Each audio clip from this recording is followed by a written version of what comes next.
Daniel Pollack. We're here at Ramo, room 100, my studio at the University of Southern California. Thornton School of Music, sorry. I began lessons when I was 4.5. My brother was taking piano, and I wandered in, and the teacher said, well, if it's a hot summer day, what are you doing here? So you must have something. And so she started me, and I studied with her as a, quote, neighborhood teacher till I was 6, when she came to my parents and said, he knows more than I do, so it's time to change teachers.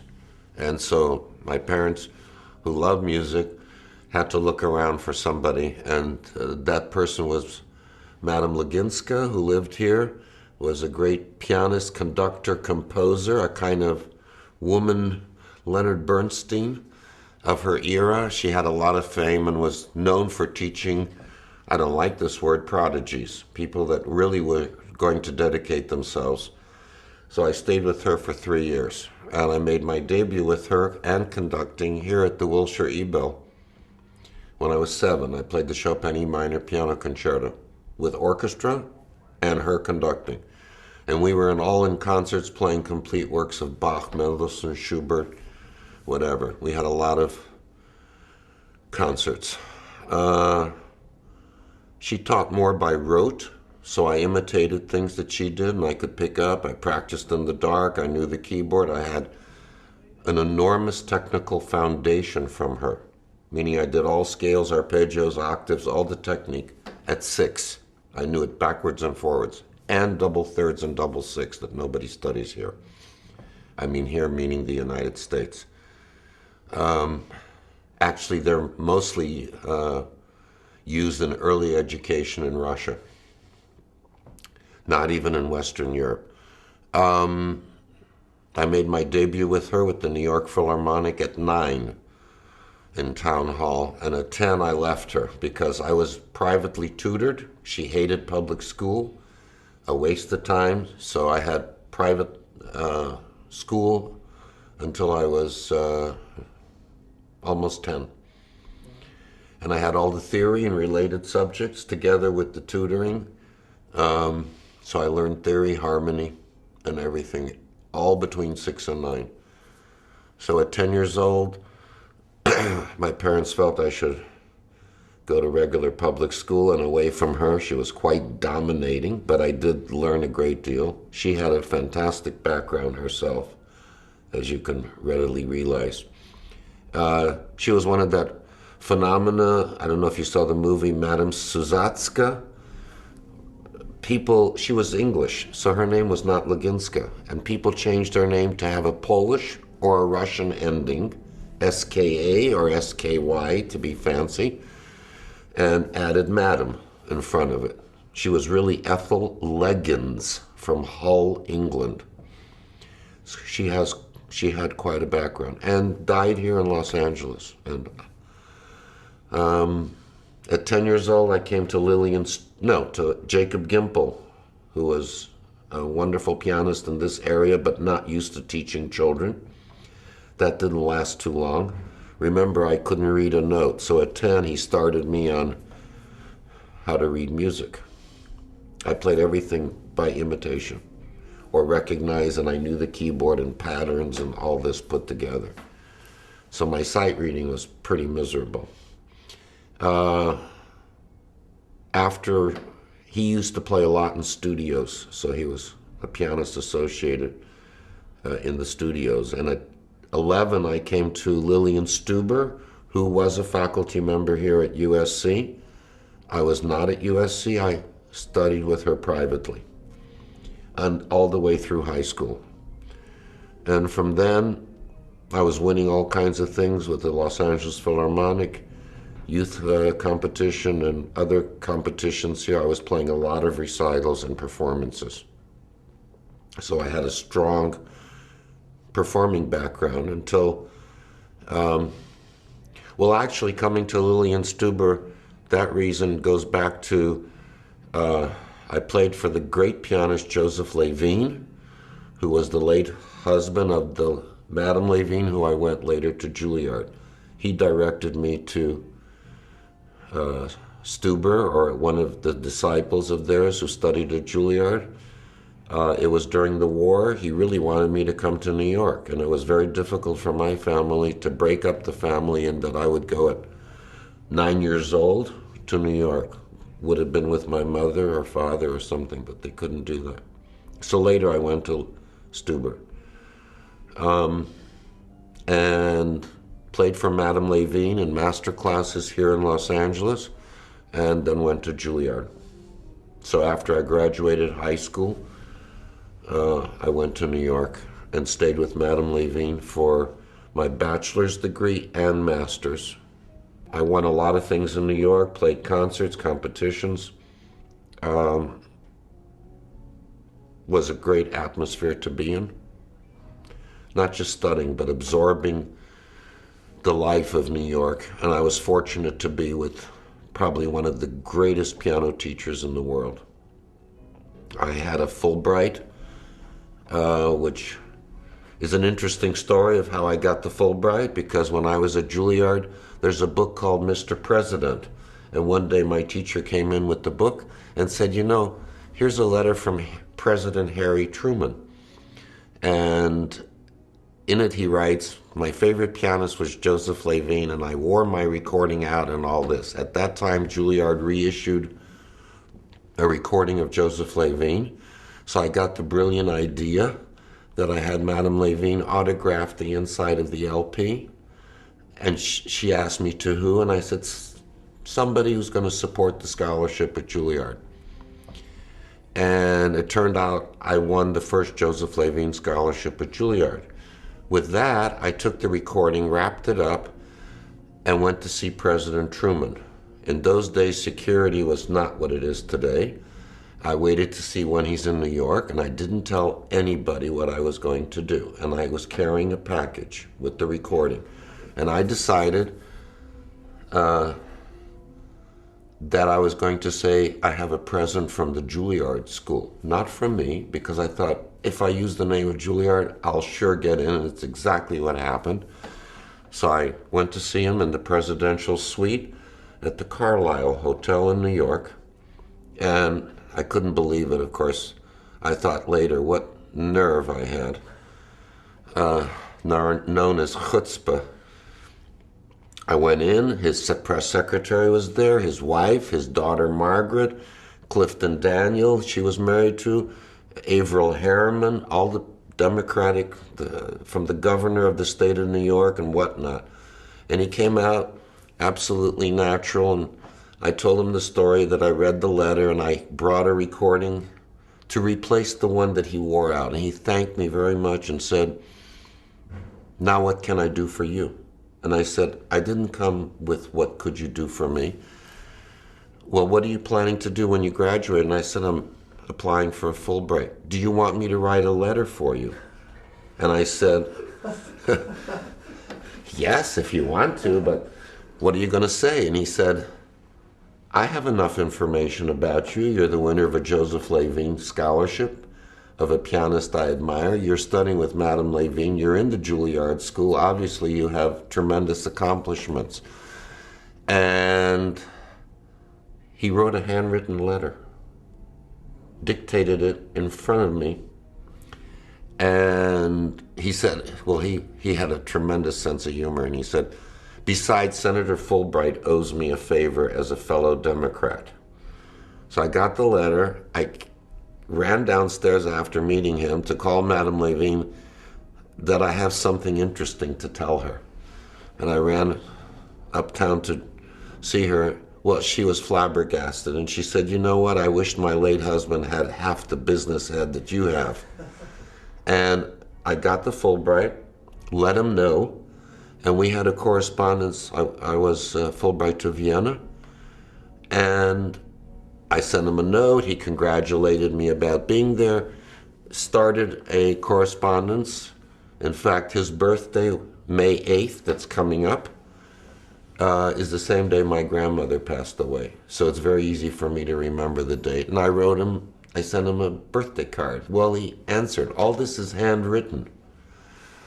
And so all the archives of letters are in the Truman Library in Independence, Missouri. And I played at the Truman Centennial at a joint session of Congress for his 100th year of centennial of his birth, and in Independence, Missouri, where the library is. In fact, I've played there several times. So, you never know who you meet. You never close a door behind you, because what's the worst that could have happened? I wouldn't get in. It's called individual instruction, yes. The most expensive for a university, by the way, because I'm not teaching a class of 50 people, which is a big money revenue for the university. I have taught classes here in piano literature, chamber music. The larger classes, of course, would be piano literature. I've taught pedagogy, advanced. I prefer the one-on-one, and which I offer as a master class to my own studio. So they play for each other and get familiar. Preferably not in this room. I'd rather get them on a stage, if I can, in McDonald here or Newman. These are recital halls here at USC that we could use to give them more a platform to play. Because even though SC prides itself in the performance image school, which it is, they still don't have enough performing opportunities. And I try to tell them, the school is not the end of the line. Hey, you live in Los Angeles, it's a big city, and otherwhere. Go out and play when you have a program ready to go, and look at all kinds of opportunities to perform. That initiative has to be taken by the student. I have several Russian students, and when they come from the Soviet Union, then that's not their mentality. Their mentality is, well, you arranged that because they did for me there. I said, well, hey, welcome to America. It's a free country. We don't do that. Sure, if I can make a phone call, and which I do, and open a door for them to give them the opportunity to perform. But only when they're ready. This is not what my teacher, Madame Levine, used to say, something that's half-baked. It's all integrated. I don't lead with what foot. I try to condense what's on the page as fast as I can, and that's what I teach. We don't have a lot of time. Music is simultaneous. The pedaling has to be right, the fingering, the touch, the style. Debussy is not Chopin, is not Bartok. They have to be aware of that. Projection. Technique means the command of your instrument is from the Greek, the art of your craft, which means total. All the things I'm talking about. Pedaling, everything is put together, not,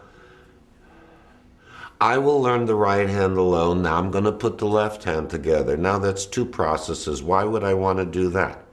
Now I'll add the pedal. Now I'll add the emotion. Sorry, you've already lost the game. Now I'll think about what you told me about this is Debussy or something. No, it's all too late. And you've wasted an awful lot of time practicing nonsense, which means ingraining bad habits. If I see the student, let's say once a week, which is nothing, what are they doing the other 6 days of the week? Are they going over what I said? I'm not with them when they practice, but I can certainly see what's called a prepared lesson. A prepared lesson is, here's the music, this is what I'm saying in the piece, now critique. Not, it takes 10 more weeks to figure out 4 pages of music. Well, we're never going to get anywhere. That's called me helping you practice in the lesson. There's a complete difference. Students don't like the word pressure. Well, without some, hey, let's get going. You've studied this piece for 3 weeks. When are you going to memorize it and put it to sleep and we're ready to play it and memorize? Well, I'm not there yet. Well, when will you be there? When you're 90? No. So, teacher that, I'm not just a teacher, I'm their friend. I'm their father, I'm their psychiatrist, I'm everything. I mean, students come in, they're not ready to play something. Hey, can we go out and schmooze and have a coffee? Fine, I need to talk to you. Great. If you want to use the time like that, that's okay with me. Because they need an ear. So I'm not just quote their teacher. And there's an interesting, what should I say? I can't get super friendly. I mean, it was Madame Levine to me. I'm not Daniel to my students. I'm whatever, Professor Pollack or whatever. They cannot be on a first name buddy-buddy basis with me. That doesn't work. And even after they've graduated, it takes a long time and they still call me officially. So there's an interesting chemistry that has to exist between the mentor. Think about it. Why are they here at USC? Mostly they come for the major teacher. If the major teacher is also in a university and in a city where you get the whole package together, that's interesting. I had Madame Levine, Juilliard in New York. But I would still have gone to study with Madame Levine if she was teaching in Mississippi. I went for the major teacher. And if you interview kids here, I'm sure you'll find the same. They're here because of. And that's very important because that's the biggest mentor in their life at this point in their career. What should I say? Like after their parents. I mean, your biggest influence is your mother and father as you're growing up and your siblings and whatever. The next one is your teacher or your teachers. They play a very important role in your life. Today, a lot of them study in a very dilettante, amateur fashion, which means the repertoire is completely different. I can play Broadway show tunes. Well, not exactly. I didn't study Broadway show tunes. I was playing pieces by traditional composers. Mozart, Schubert, Haydn, Mendelssohn, it doesn't matter. I was not doing watered down versions. Students today study piano, unfortunately, who get serious too late because they've lost the childhood in it. It's treated like ice skating, horseback riding. I'll go to the movies, and if I have 20 minutes, I'll play the piano. Excuse me, that's not. I talk to my students. What age does an Olympic athlete start their swimming training or ice skating? You tell me. 4, 5, when they fall out of the crib, they're already perfecting. You read about it, Before they go to school, they're at the swimming stadium at 5 a.m. That's a different dedication. And what does this do to? Lack of support from the parents. No support for the arts in the public schools. None. It's at the lowest possible point. So if it doesn't come from the parents and it doesn't come from the early schooling, where is it going to come? Suddenly you arrive in college and say, gee, I want to be a concert pianist. Well, you're a little bit late for this. It's not that I'm going to say it's impossible. We've known many pianists, not a lot, who traditionally have started their careers in their 20s, 30s, and 40s. It's also the pressure of competition. And I've served on a lot of juries. I've been a participant. I'm now on the other side of the fence sitting in juries. And I know what's going on. I mean, if you're 18, that's fine. When you're 20, well, you're already getting older. The world is youth-orientated. And it's one avenue of making a career, but not necessarily. So are they gearing it to the performance? Then the competition is their best avenue when you think about it. But there's a tremendous amount of distractions. We live in a high-tech age. We know that right now it's snowing in Beijing, where you didn't know that when I grew up. We have a tremendous amount of information. Now, what do I do with it? And how do I use it? It's very important. And the high-tech age has, the downside is The human relationship is lost. See, we're talking together, you know? The student is looking at a computer all day. Or looking in the music. Studying piano is a very isolated business. You're closeted with an instrument by yourself. So you don't have, quote, that kind of concentration with the outside world. It's not like playing chamber music or being in an orchestra where you have groups of people together. Pianists work in isolation a lot. And until they get to work with people together in a master class or somewhere, where are they going to get a support system and a camaraderie? You're talking about graduate school? Thornton School is part of a university, USC. That's the phenomena of America. Music schools are parts of universities. In Europe, you go to university to study engineering, chemistry, physics, whatever. It's unheard of to study music in a university. Now it's more prevalent.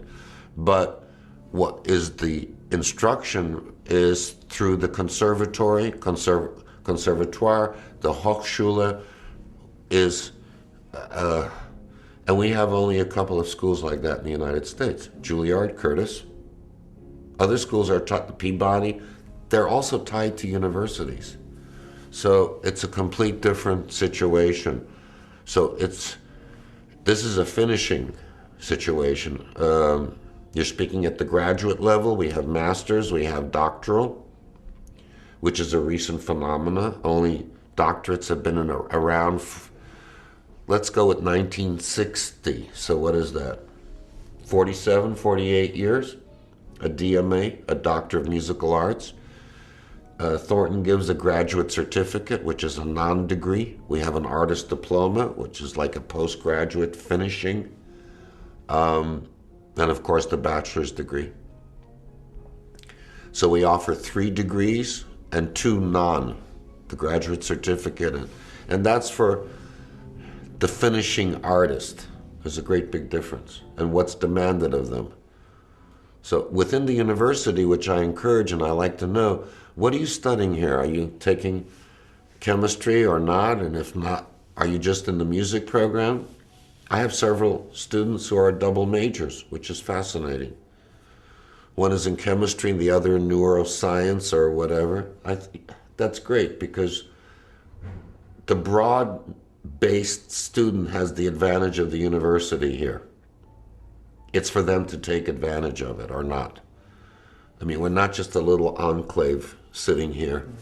There's a whole part of the university, which is great. I was prize winner in the Tchaikovsky after I was in Vienna, or during I was in Vienna. I came with the wrong program. My German professor, Austrian, misread the German. I learned the wrong program, only finding it out when I came to the first Tchaikovsky, which was a big scandal. They thought I learned all these Russian Soviet composers to impress them as an American. I was allowed to compete when they found out what happened, and still became a prize winner. And I've had a long association of concerts in Russia up to today. I've served on the Tchaikovsky jury myself 3 times and other international competitions. The Queen Elizabeth, Leeds, England, these are major, major competitions all over the world. Have concertized a great deal, given master classes, including teaching in German or in Spanish, which I can, so that's easier. If not, if I'm in a country, I have translation. I mean, I don't speak Finnish or Chinese, but I need a translator. I love to meet the students on campuses to see what they're doing in conjunction if I'm there for performance of recital or with orchestra. So I'm a resident master class. I just did one just now at University of Houston in Texas. So I travel a great deal, keep abreast of the industry. There's a lot of aspects to it. Recordings, television, whichever outlets, not only for myself, but to help my students. And you're building colleagues across the world. It's a very fascinating life. I've been very privileged because I've come in contact and been in places that I would never have done that. Meeting Khrushchev in Moscow or the Queen Elizabeth of Belgium, or, you think, wow. But you know what? I always felt they're a human being and I'm a human being. And it doesn't intimidate me. I mean, that it reinforced itself like when I told you the story about Harry Truman. Down to earth, show me. Be natural. That's very important. And people you come in contact will understand your seriousness and not being phony about your art. There's nothing phony about anything we play or do. If not, it's plastic, it's over-sentimental, I'm doing it to impress you. I don't know what. That's not what music is about. So, there are many aspects too. Everything is rolled together. I consider it fortunate that I can demonstrate for my students. That's important. I know the concert stage. I'm not just a studio teacher. I'm not just a performer who doesn't deal with students. Putting the two together is very unique. And there are not many in my profession who do that. They either teach and never perform, or they perform and don't teach. So I'm able to give, I hope, students the vision, which means this could work in the studio, but it's never going to project on the concert stage. How do I know it? I've been there. And it gives it a different life, a different sense of projection. Musician is a person. Musician is a humanitarian. And you need the support of everyone around you. And when given an opportunity, you're the one who has to walk out on stage and prove yourself. If you don't, with all the support and opportunities, you can waste them if you're not prepared when you have to be. Yes, I had strong family support, wonderful teachers to work with, superb, and I didn't waste any time about that. I knew it was very difficult for my parents to have me come to New York. I was keeping 5 jobs while I was in a bachelor's and master's degree, working in the library, the cafeteria, feeding my fellow students who couldn't even afford that. So working in the cafeteria, I took home the sandwiches that otherwise would have gone in the garbage can and fed myself and all my friends. So when I walked out at Juilliard on a Saturday night, I was carrying brown bags full of sandwiches, which we all lived on. But these are the values you learn. And going the extra mile, doing things without somebody telling you that's what you have to do. And that takes imagination. Yes, there are things that may not work out, but better to have tried it than to say, I didn't do it. First of all, as a musician, you never say, even in my teaching, the student will say, I'll try that. And I said, no. Try means 50% failure. I might do it, I might not. If somebody said to you, I'll try to come to your concert, what does that mean? They may not come at all. So I try to keep a positive attitude, even though we've all had heartbreaks in our career and frustrations and everything. I don't think you teach with who you are. You have to adapt to every student. Did I know I was going to be teaching when I went to Juilliard? I don't think so. I had all kinds of courses to prepare me, and later. But I didn't go into teaching as some of my colleagues because they had a frustration with their career. And so when they're frustrated that they didn't play in Carnegie Hall with the New York Philharmonic, I might as well teach. And what do?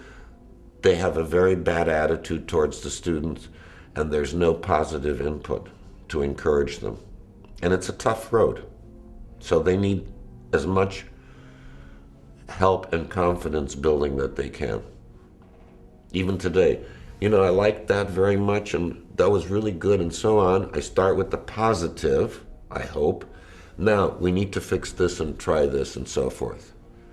And you have to be very succinct because you have very little time in the lesson. You better get going.